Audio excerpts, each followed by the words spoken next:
Hai semuanya, perkenalkan nama saya Ersna Sari Simbolon. Saya sebagai ketua di kelompok 4B. Dan ada teman saya Pascal ya, ada Winda, Melisa, dan Putri.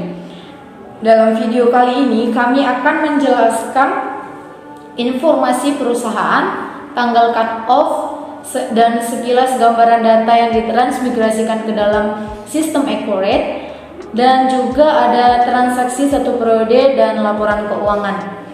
Baik, yang pertama saya sendiri akan menjelaskan tentang profil perusahaan.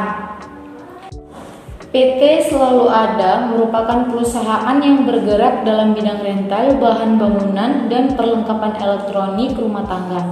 Perusahaan ini berdiri pada tanggal 1 Juli 2021 yang memiliki visi dan misi menjadi perusahaan yang paling bersaing dalam memberikan pelayanan dan kualitas barang kepada pelanggan. Selain melakukan penjualan rental sebagai kegiatan bisnis utamanya, perusahaan melakukan penjualan jasa yang masih berhubungan dengan kegiatan bisnis terutama perusahaan, yaitu penjualan rental bahan bangunan dan perlengkapan elektronik. Penjualan jasa tersebut antara lain jasa pengecatan rumah, pemasangan elektronik, dan sebagainya. Nah, sejak pertama berdiri, perusahaan menggunakan pencatatan keuangan itu secara manual. Namun, seiring dengan semakin berkembangnya bisnis perusahaan, maka perusahaan memutuskan untuk menggunakan suatu sistem pencatatan keuangan dengan tujuan dapat mempermudah dan mempercepat proses pencatatan keuangan perusahaan serta dalam menghasilkan laporan keuangan yang dibutuhkan dalam proyeksi dan keputusan bisnis perusahaan ke depannya. Selanjutnya akan dipresentasikan oleh teman saya. Kenalkan, nama saya Putri Ramadhani dari program studi akuntansi perpajakan semester 4. Nah, untuk latar belakang masalah sehubung dengan penggunaan Accurate, perusahaan memerlukan proses pemindahan data-data ke dalam database Accurate. Perusahaan memutuskan pada tanggal 1 Agustus 2022 semua transaksi akan mulai diinput dengan menggunakan Accurate. Data yang perlu disiapkan yaitu daftar akun serta saldo per 30 Juli 2022, daftar pelanggan serta saldo piutang per pelanggan per 30 Juli 2022, daftar pemasok serta saldo utang sampai dengan 30 Juli 2022, daftar aktiva tetap yang memiliki perusahaan sampai dengan 30 Juli 2022, daftar barang dan jasa serta jumlah stok per tanggal 30 Juli 2022 dan harga perolehannya. Nah, untuk informasi perusahaan menggunakan mata uang rupiah, Singapura dolar sama Amerika dolar. Nah, untuk keterangan itu untuk nilai tukarnya pada per 30 Juli 2022 dan untuk keterangannya diberi sebagai media sebagai mata uang dasar perusahaan. Nah, untuk informasi perusahaan yang akan kami berikan yaitu perusahaan PT Selalu Ada. Untuk alamat perusahaannya di Jalan Kenangan, Gang Masa Depan, Kota Pinang. Untuk tanggal dimulainya itu tanggal 30 Juli 2022 dan untuk tanggal pengukuhannya tanggal 1 Juli 2021. Itu sebagian dari informasi perusahaan yang kami buat. Perkenalkan, nama saya Melisa Teodosiati Namunan. Di sini saya akan menjelaskan cara menginput informasi perusahaan. Di sini kita akan masukkan nama PT perusahaannya, PT Selalu Ada, alamatnya Jalan Kenangan, Gang Masa Depan, Kota Pinang. Tanggal mulainya tanggal 1 bulan 6 tahun 2022. Tahun fiskalnya 2022. Terus default periodenya bulan 7 tahun 2022. Lalu kita klik lanjut. Sini akan masuk ke informasi pajak perusahaan. Nama perusahaan dan alamat perusahaannya akan muncul secara otomatis. Di sini kita akan lanjut mengisi NPWP dan nomor pengukuhan PKP. NPWP dan nomor pengukuhan PKP ini sama, yaitu 01 255 382 0008. Tanggal pengukuran PKP-nya tanggal 1 bulan 7 2021. Kode cabangnya 000. Jenis usaha kami adalah dagang dan jasa.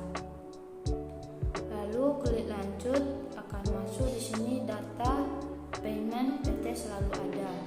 Syarat pembayaran yang kami gunakan adalah COD, cash on delivery, 2/10N/30, 2/10N/60, dan net 30 atau tempo dalam 30 hari.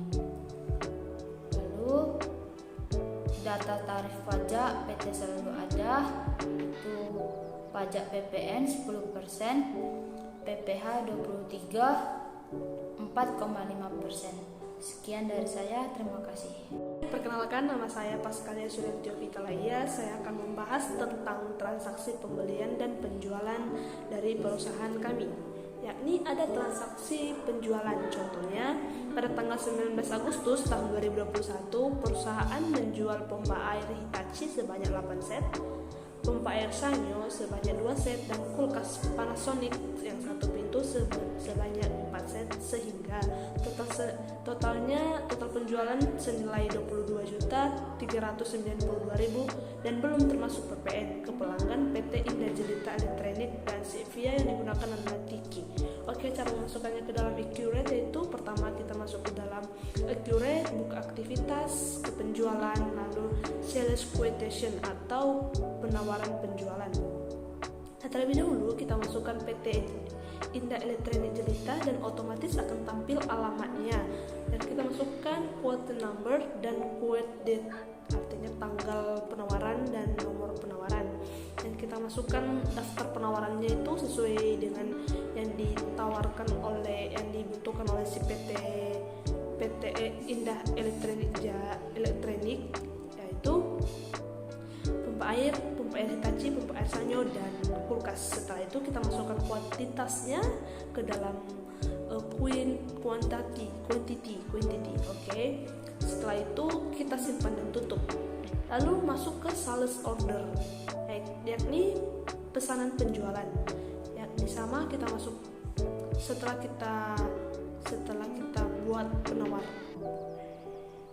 Setelah kita buat sales question atau penawaran, maka adanya pemesanan. Dengan cara kita klik pesanan penjualan, maka otomatis akan muncul sales order, yakni kita masukkan PO numbernya, SO numbernya, dan show date dan ship date yang kita gunakan sebagai tanggal yang dari transaksi soal. Nah, setelah itu maka akan muncul otomatis akan muncul berapa unit price sama amount. Setelah itu kita simpan dan tutup.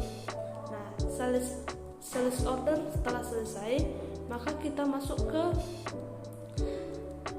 transaksi pembelian. Cara memasukkan ke dalam Accurate, yakni ada transaksi pembelian. Contohnya, pada tanggal 11 November 2021 menerima tagihan dari Nitwich Furniture Ltd untuk produk kitchen set dan meja rias yang telah dikirim pada tanggal 6 Januari 2021. Nomor faktur pembeliannya ada AF0078, Sivia-nya Tiki, dan gudangnya Perkakas. Oke, cara memasukkannya itu terlebih dahulu kita buka Accurate, kita masukkan aktivitas, lalu pembelian, lalu masuk ke purchase item, karena sesuai dengan di soal tadi, duluan penerimaan baru adanya faktur.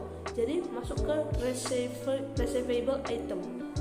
Nah, di sini kita masukkan nama vendornya, yakni Newtich Furniture Ltd, dan otomatis akan muncul alamatnya, yakni dari Singapura. Baru kita masukkan phone numbernya, receipt nombernya, receivable date-nya, sama ship date sesuai pada transaksi, yakni tanggal 11 November tahun 2022, dan ship yang kita gunakan kita pilih Tiki, dan gudangnya yakni Perkakas. Nah, setelah itu kita masukkan item atau barangnya, yakni ada kitchen set natural sebanyak 1 kuantitas, dan ada meja rias sebesar 1 kuantitas. Setelah itu kita masuk ke setelah adanya pengiriman faktur, kita akui dalam Accurate, lalu kita masuk ke purchase inventory, artinya faktur. Oke, faktur pembelian. Nah, masukkan karena udah masuk tadi received item, maka masuk ke purchase invoice.